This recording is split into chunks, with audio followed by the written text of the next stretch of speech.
Сайн байцгаана өрхөн мөнд үзэгчтэй та бүдийнхээ үдшийн амгалан айтгая. Ногоон хөгжил Монголын ирээдүйн нэвтрүүлгийнхээ энэ удаагийн дугаарыг бид дэлхийн усны өдөрт зориулан шууд явуулж байна. Манай нэвтрүүлэг явуулж байгаа студид Монголын үндэсний олон нийтийн телевизийн 600-гийн их танхим ус чандам нэрднэхлээр Монгол хүн болгон энэ гайхамшигт эрднийг боддог. Хамгийн элбэг зүйлийг хүн устай зөвөрлөдөг. Ус цас шиг их байлаа да гэдэг. Бас хамгийн сайн сайхан бүхнийг устай зөвөрлөдөг. Шинэ одоо англи хэл мэддэг хүнийг нэг англиар ус цас шиг ирдэг хүн байна да гэж байх жишээтэй. Тэгэхээр хүн болгоны амьдралтай сашгүй холбоотой усны тухай асуудыг бид өнөөдөр хөндөх гэж байна. Монгол хүн болгоны усны тухай боддог бодол дэлхийдээ ижилхэн гэж би хувьдаа санана. Ингээд бүгдээрээ шторк гарцгаая.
Хүн төрөлхтний амьдралд ус ямар их хэрэгцээтэй, ямар их амин чухал зүйл болохыг сая бид бүгдээрээ харцгаалаа.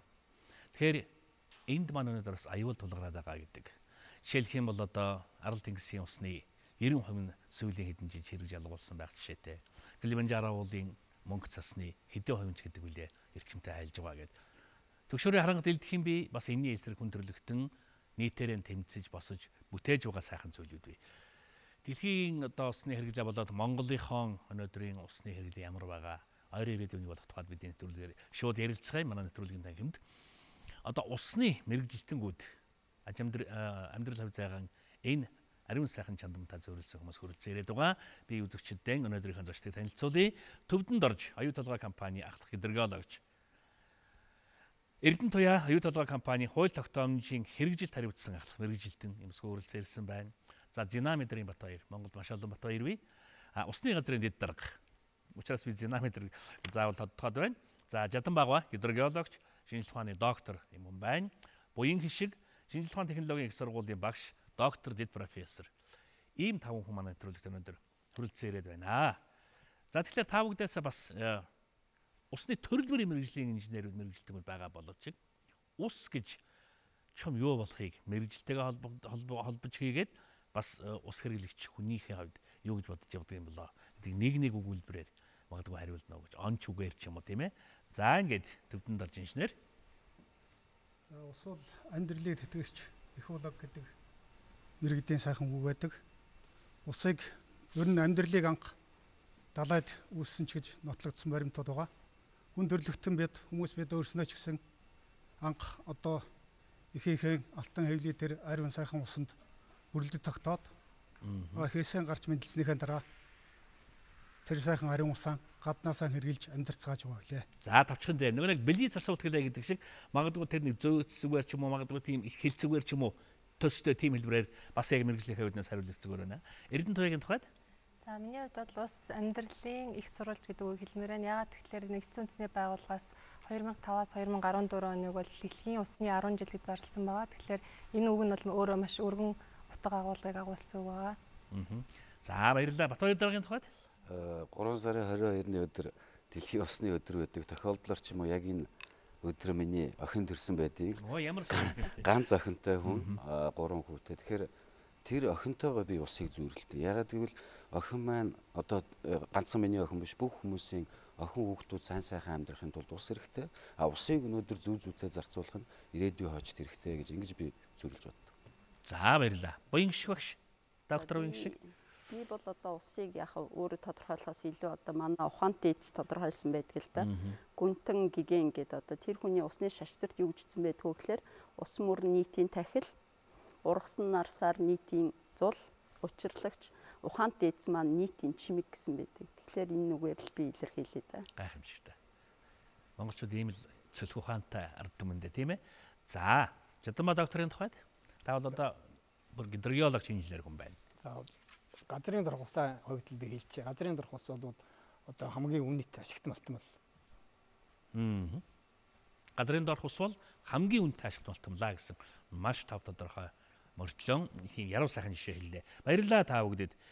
За, тэгэхээр зэрэг шууд нэвтрүүлэгт маань оролцож байгаа хүмүүсээс манай үзэгчид усны холбогдолтой өөрсдийнхөө сонирхсан асуултыг асууж болох юм. Нэвтрүүлэг шууд явж байгаа гэдгийг та бүхэн телевиз 6 цагийн танхимаас шууд утас 32 97 66 дугаар явц ажиллаж байна. 32 97 66 дугаар явцаар үзэгч та бүхэн бидэнтэй холбогдож саналуудаа солилцож асуух зүйлээ асууж болох юм аа гэд. За ингээ Батбаяр дараагаас дэлхийн одоо жил болгонд одоо усны форум зөвлөгөөн болдог байна тийм ээ. Тэгэхээр энэ жилийн зөвлөгөөнд бас таныг оролцоод ирсэн гэдэг бол да. Жилийн форум одоо янз янзын сэдвээр болдог. Энэ удаагийн сэдв юу байв? Үрдэн өгөөж нь юу байсан бэлээ? За тэгэхээр жил болгон 3 сарын 22-ны өдрийг дэлхийн усны өдөр болгон тэмдэглэдэг. 3 жил тутамд дэлхийн улс орнуудын төр засгийн байгууллагууд, орон нутгийн байгууллагууд, хувийн компаниуд, төрийн бас байгууллагууд ард иргэдийн төлөөллөөс бүрдсэн дэлхийн усны форум гэдэг ийм том арга хэмжээ болдог. Энэ жилийн усны форум 6 дахь усны форум болсон байгаа. Энэ жилийн усны форум маань Францын Марсель хотод болсон.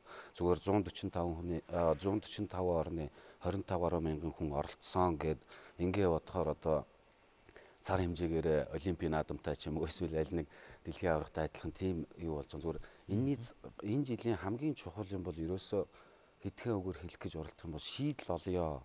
Урд нь бид нар ус чухал гэж яриад байсан. Тэгвэл чухал усаа яах вэ гэдгээ ярья. Бид нар усыг хамгаалах гэдгийг тусад нь яриад байдаг. Гэтэл нэг хэсэг хүмүүс усыг ашиглах гэдгийг яриад байдаг. Нэг хэсэг нь усыг зүгээр ерөөсөө баг бурханчлан шүтээ гэж яриад байдаг. Гэтэл энэ болгон маань аль нэгээр явахгүй заавал хоорондоо холбоотой байх хэрэгтэй маа. Тэр дундаа ус, эрчим хүч, хүнс гэдэг энэ гурван зүйл бол хоорондоо салшгүй холбоотой.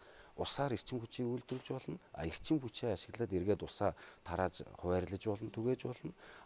Усыг ашиглаад хүнсний бүтээгдэхүүнүүдийг бий болгоно. Хүнсний бүтээгдэхүүнийг бий болгож явах үедээ усыг бохирдуулаад байгаа энэ асуудлыг хэрхэн яаж шийдвэрлэх вэ гэдэг ийм гурван үндсэн зүйл төрөд ярьлаа. Мэдээж дэлхийн усны форумын хамгийн гол онцлог нь бол засгийн газруудын бодлого тодорхойлж явахаасаа илүү хувийн компаниуд, орон нутгийн байгууллагууд хэрхэн яаж ажиллах вэ гэдэг их чухал байгаа. Энэ жилийн тухайд бас нэг онцлог яригдсан юм. Дэлхийн томоохон одоо бид нар үндэстэн дамсан корпорац гэж ярьдаг. Энэ компаниудын хувьд усны талаар бодлого явуулах гэхээр засгийн газар болгон өөрөөр бодлоготойгоос шалтгаалаад тэр бодлого нь хэрэгжиж чадахгүй байна. Ийм учраас засгийн газруудын тухайд усны тал дээр баримталж байгаа бодлогоо нэгтгүүл яасан юм бэ? Яагаад гэвэл ус гэдэг бол аль нэг улсын юм уу, аль нэг бүс нутгийн өөрсдийнх нь шийдэх асуудал биш. Ерөөсөө бүх дэлхийн хувь заяатай холбоотой асуудал учраас энэ тал руу орцгоё гэж ярьснараа их онцлог байсан. Өөрөөр хэлбэл бол ингээд тустай байсан зүйлүүдийг нэгтгэе. Тэгээд ямар нэгэн магадгүй шийдэлд хүрье гэдэг чинь гарцаа гэдгээс бас арай өөр зүйл үү тийм ээ? Гэж ойлгож болох гарцаа. Гарцуудыг бол бид нар үндсэндээ ийм гарцууд байна гэдгийг хэлсэн. Тэр гарцууд дотроос сонголтоо хийгээд сонголт нь саяын хэлсэн одоо оролцогч талуудын бүгдээрнгийнх нь эрх ашигыг нь тодорхой хэмжээгээр хангасан. Мэдээж аль нэг зөвхөн нэг засгийн газар ч юм уу зөвхөн нэг хувийн компани эрх ашигыг давмгаалахгүйгээр бүгдээрнгийнх нь эрх ашигыг бүрэн хангасан ийм шийдлүүдийг гаргаж авъя гэдэг дээрэж болно. Энийг хэрвээ бид Монгол руу буулгаад Монголын талаас ч гэсэн Багааларч аялал жуулчлалын сай цогтоотроор ахлуулсан 30 гаруй хүний бүрэлдэхүүнтэй оролцсон. Энэ хүмүүсээ очиод яг харж байхад хувийн компани ч хүмүүс бай, төрийн байгууллагын ч хүмүүс бай, орон сууцны конторын ч хүмүүс, ус угийн газрын ч хүмүүс бай. Очиод яг ярихаараа бид нар дандаа тусдаа өөрийнхөө ажлыг хийгээл яваад идэг. Гэтэл ус гэдэг дээр очиод бид нар нэгдэх шаардлагатай байна. Бид нар зөвхөн одоо юу гэдэг бүгдээрээ нийлж нэг байгууллага болно гэхээсээ илүү бидний бодлого нэгдсэн байх ёстой байна. Шийдвэрүүд маань нэгдсэн байх ёстой байна. Тэр шийдлүүдэд ажил хэрэг болгохын төлөө нэгдэж ажиллах ёстой байна гэдэг тал руу илүү их анхаарч ажиллаж байгаа. Ер нь дэлхийн хэмжээнд усны сүүлийн үед усны бодлого, усны хөдөлгөөн гэдэг байдлаар их яригддаг болчихлоо. Ягаад тэгэхээр дэлхийн улс гүрнүүдийн одоо удирдлагын цуглахаар усны асуудал ярьдаг болсон. Энэ нь юуг хэлж байгаа гэхээр ус гэдэг маань ямар чухал болж байна? Нэг бодлын энгийн юм шиг мөртлөө хүн болгонд хамаатай тэгсэн мөртлөө маш чухал асуудал юм аа гэдгээр бол анхаарлыг хандуулж байгаа дэлхийн усны өдрийн ч бас нэг зорилго байна. За баярлалаа. Тэгэхээр зэрэг одоо хамгийн гол зүйл одоо саяны Батбаяр дараагийн сөхсүүлээд дэлхийн анхаарч байгаа зүйл маш олон тулгымц асуудлууд байна. Хоримтлагдсан их шийдэгдээгүй зүйлүүд эзтэй хүлээж байна гэдэгтээ нийлэх байх. Энэ бол бас яг манай орны хувьд бас тулгымцсан чухал асуудлуудын нэг Ундын сэвэр усны хомсдлын тухай асуудал өнөөдөр яригдж байна. Усыг дахин ашиглах тухай асуудлууд яригдж байна. Одоо бол би тавын дунд магадгүй асуулт тавь хинж хариулж болох юм. Дашрамт хэлэхэд одоо энд яг ус хэрэглэгч одоо үйлдвэрлэлийн томоохон мэрэгжилтэнгүүд за түүнчлэн усны чиглэлээр эрдэмийн ажил хийж ажиллаж байгаа лаборатори ажиллаж байгаа хүмүүс мөн одоо шийдвэрлэх түвшний ч гэдэг юм эсвэл засгийн бодлогын нэг талын хариуцаад байж байгаа хүмүүс байгаа учраас магадгүй дунд нь тавиад хинж эхлээд ярьж болох юм аа.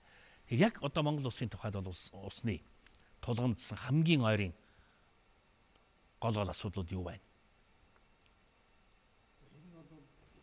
Болгүй яг.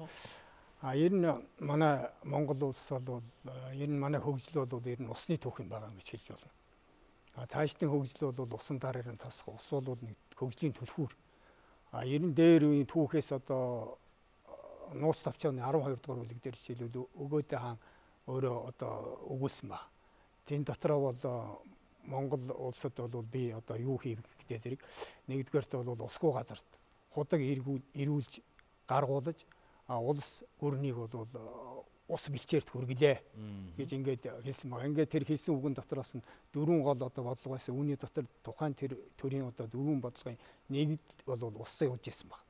За одоо бол манайх ингээд хөдөө аж ахуй одоо эрчимтэй хөгжиж байна. Мал сүрэг одоо ялангуяа сүүлийн энэ жилүүдэд эрчимтэй одоо тоолгой тоон өслөө төрөл нь олшрлоо одоо шуу хай тэжээгээс өсвөлээд за газар тариалан бол эрчимтэй хөгжиж эхэллээ. Нэг үе бол уналтанд орсон. Одоо бол аль аль нь сэргэлээ. Мал аж ахуй хөдөө аж ахуй аль аль нь сэргэлээ. Тэгээд мал аж ахуйн төрөл бол одоо эрчимтсэн мал аж ахуйд оруулах эрчимтсэн одоо мал аж ахуй хөгжүүлэх одоо тэр фермерийн аж ахуйн хөдөл орж эхэлж байна. Ялангуяа энэний нөгөө тал бэлчээрийн хомсдлоос явж байгаа. Тэгээд ингээд гихмичлэн ингээд бэлчээрийн хомсдол одоо явж яг зүйтэй.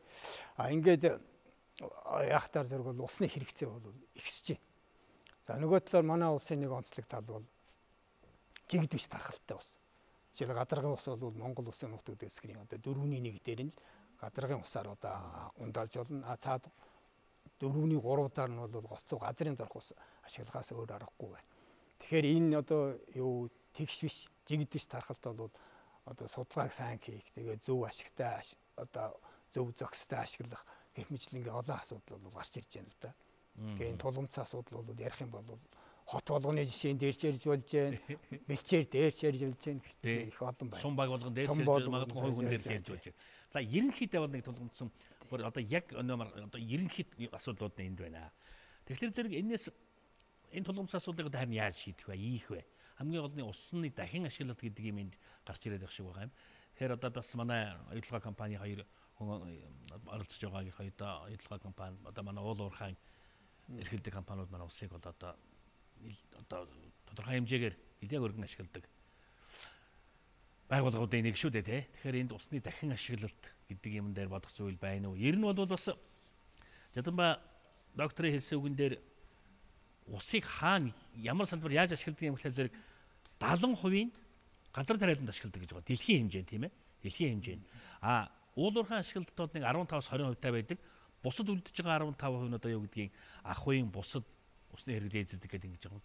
Манад магадгүй энэ бүр эсрэгээрээ байдаг явдал байна уу? Ер нь л усны ашиглалт дахин хэрэглээний тухайд та хоёр манай үг хэлвэл.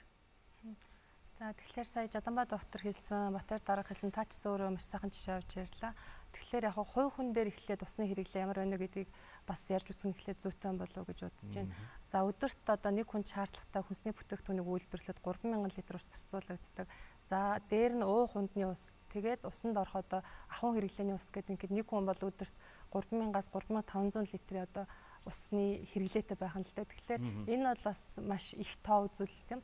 Тэгэхээр хүн болгоо одоо усны анхдагч хэрэглэгч байдаг байх нь л дээ. Тэгэхээр үйлдвэрлэл за газар тариалан гэж ярихаас эхлээд хувь хүн дээр бас авч ярих нь их зүйтэй болов. За тэгээд таны хэлдгээр бол газар тариалан бол усны бол томоохон хэрэглэгч байгаа. За одоо манай Монголд ч гэсэн сүүлийн үед сүүлийн жилүүдэд Атрын аян бол маш идэвхтэй өрнөжийн за газар тариалангийн компаниудын үйл ажиллагаа бол маш бас эрчимтэй хөгжиж байгаа гэж үзэж байна. За мөн дээр нэмэгдээд уулуурхаан компаниудын үйл ажиллагаа бол эрчимтэй одоо тэр тусмаа говийн бүс нутагт бол эрчимтэйгээр үйл ажиллагаа бол эхэлж байна. За оюутлогоо төслийн үед бол ирээдүйд ус одоо хэрэглэх усны одоо хэрэгцээ өндөртэй компани нэг гэсэн хэдий ч яг өнөөдрийн байдлаар бол төслийн барилгын ажлын үе шат явагдаж байгаа. За яг одоо үндсэн хайгаад одоо нөөцийн тогтоосон усны ордоос бол ус бол ашиглаж хараах эхлэхгүй байгаа. 2012 оны энэ жилийн одоо сүүлийн удирлаас эхлээд бол яг үндсэн ашиглалт эхэлнэ. Тэгэхээр ер нь бол одоо компани усны тал дээр барьж байгаа стратеги бодлогын хувьд бол усыг бол хамгийн хэмнэлттэй бага ашиглах тоног төхөөрөмжийг бол одоо оруулж ирж суйрлуулж байна. За тэгээд ашиглалт эхлэх юм бол нийт одоо ашиглаж байгаа усныхаа 80% бол эргүүлээд үйлдвэрлэлд ашиглана гэсэн тийм төлөвлөлт байгаа. Тийм тэгэхээр мэдээж энэ нь бол одоо эмзэг нарийн тогтцтой говийн бүс нутагт бол усны нөөц хомс гэж ярддаг тийм ээ. Энэ бол гадрын усны нөөц бол хомс. Одоо энэ бүс нутагт бол усны дахин ашиглалт бол маш чухал асуудлын нэг гэж бодож байгаа. Тэгэхээр эргээд энэ усыг дахин ашиглах гэхээр бас нөхцөл боломж юу вэ гэдгийг бас харж үзэх нь зүйтэй байх. Одоо яг